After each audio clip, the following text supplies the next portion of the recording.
the wild. Alright.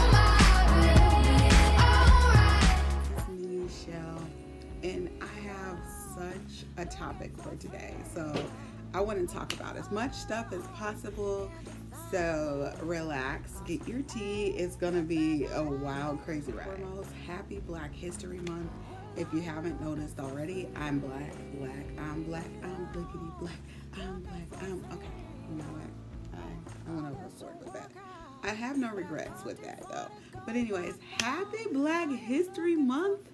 Yes, I feel like every month is Black History Month in the U.S. because Black history is history in the U.S. So our entire economy was built off of the labor of Black people, the free labor.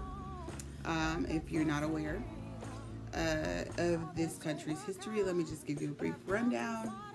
The U.S. was settled by the original people that lived here, which were Native Americans. The Europeans decided to send over Spanish to explore.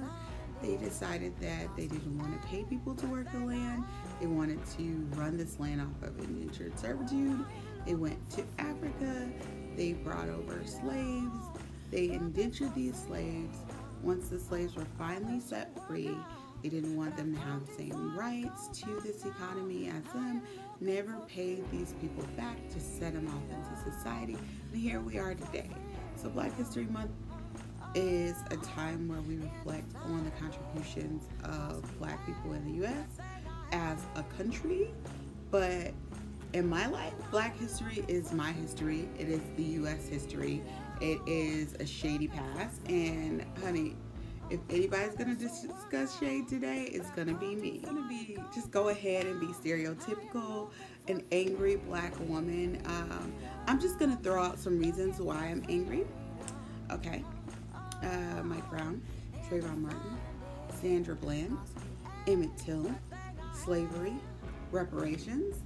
The list could go on. Colonialism, the effect of African and Afro-American cultural identification wars, the image of Black people in media, the negative images of Black women portrayed in today's media.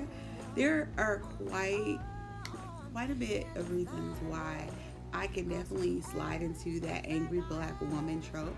And today I'm just gonna go there. So if this is not what you came here for, if you wanted something a little different, you came to the wrong place. But let me just redirect you. You can exit, you can thumbs down this video. It totally doesn't matter. It's my channel, and I'm gonna talk about what really is going on in the world from my perspective. It is my opinion. So we have a history in this country of very negative, very dark things that surround our economy. Our economy is built off of slave labor.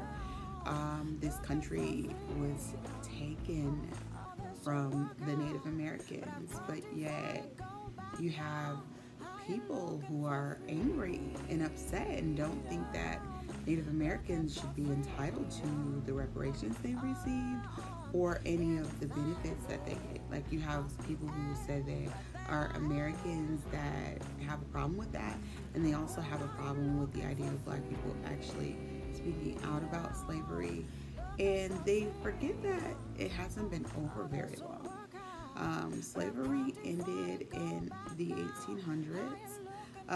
We celebrate Juneteenth because even when slavery was legally ended and abolished by the Emancipation Proclamation, there were still people who practiced slavery, and because they did not,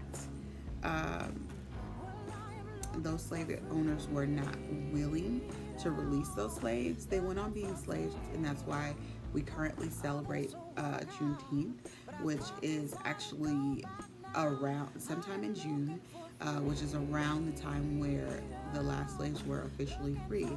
But after they freed the people, they didn't give them those slaves, those former slaves, they didn't give them anything to survive off of. So those people had to, my ancestors had to find creative ways to make themselves productive members of this society. And like anything you bury, it's a seed. So Black people have come from a very long way. Native American people have come from a very long way. Oppressed people in the U.S. have come a very long way. And it wasn't too long ago that Black people couldn't even drink from the same water fountains as white people. So a lot of times when white people say what they feel that Black people do deserve and what they don't deserve in this country, it takes me to another level. One of the reasons why it does is because I feel that they know this history because it's taught in our history books, but they still refuse to acknowledge it.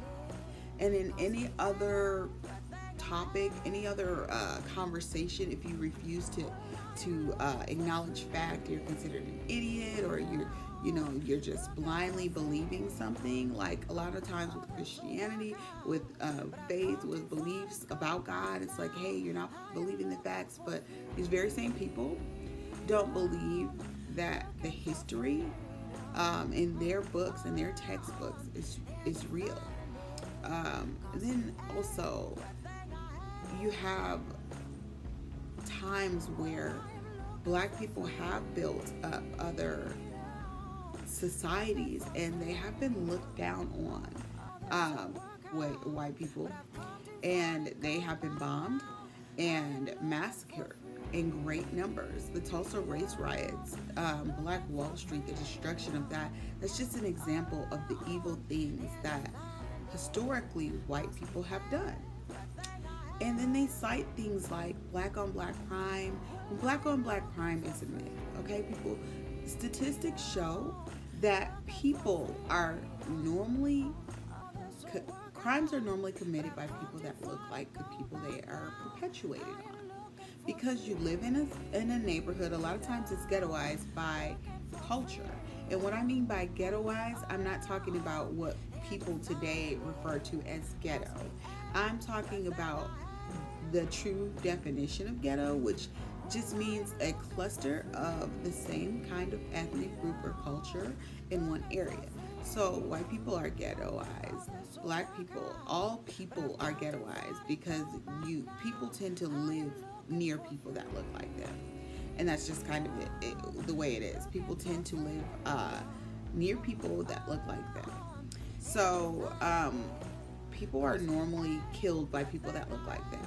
So this whole idea of Black on Black crime is a ridiculous and abusive and divisive tool that people have created to make excuses for why people should be able to get away with slavery, why people should be able to get away with oppression, why people should be able to do what they want to people of color and other ethnic groups, because they have said, oh, you guys kill each other like animals. In reality, most people kill people that look like them. That's just how it is. Nobody says anything about how, majority of serial killers are white people. Nobody says anything about that. But even in the church, you have people who want you to be silent about issues of color, issues of race, and all of this stuff. And it's evil. And if you really look at the evil that has been perpetuated against people of color in this country, on American soil, we focus way more on the Holocaust, which was an evil event, don't get me wrong, but we focus way more on that instead of reflecting on how we have done genocide ourselves in this country. The mass majority of mass shootings have been perpetuated by Caucasian people.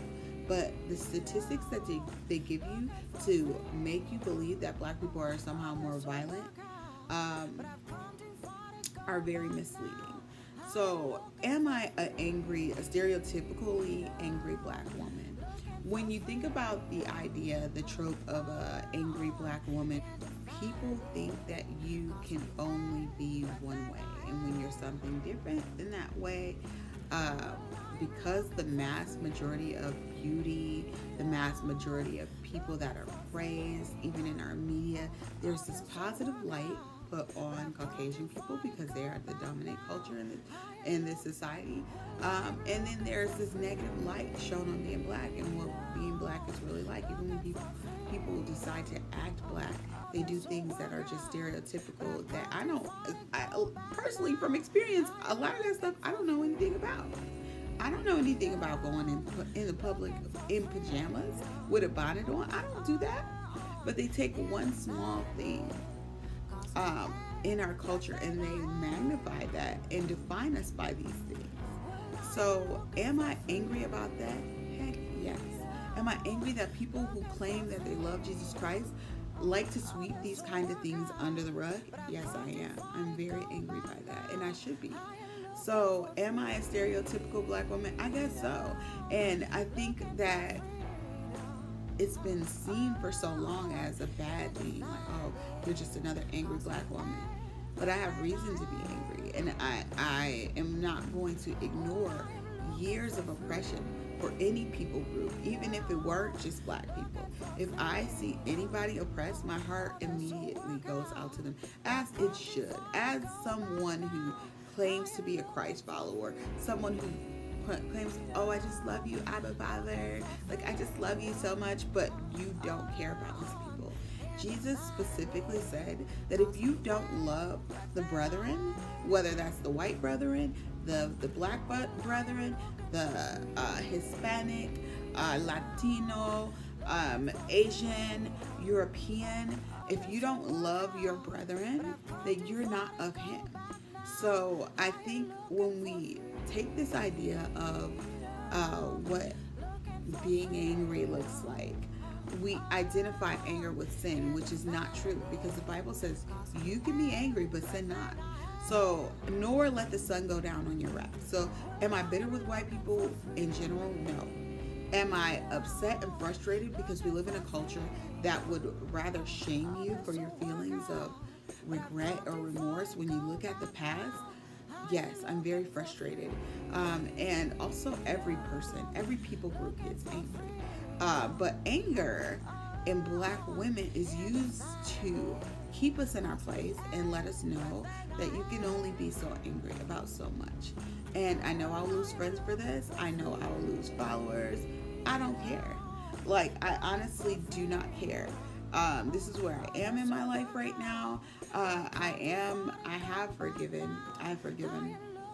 God knows it's a constant daily struggle. And that's why I can smile when I say all this stuff, because I am not angry with anybody. But I am angry and frustrated with the society that we live in, that we're so politically correct that we can't call things that are not loving or that are not productive to our society what they are. So I hope you guys enjoyed this.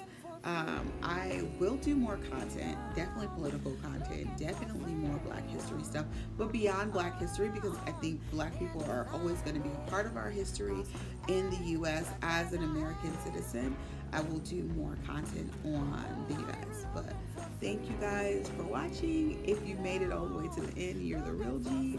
Love you.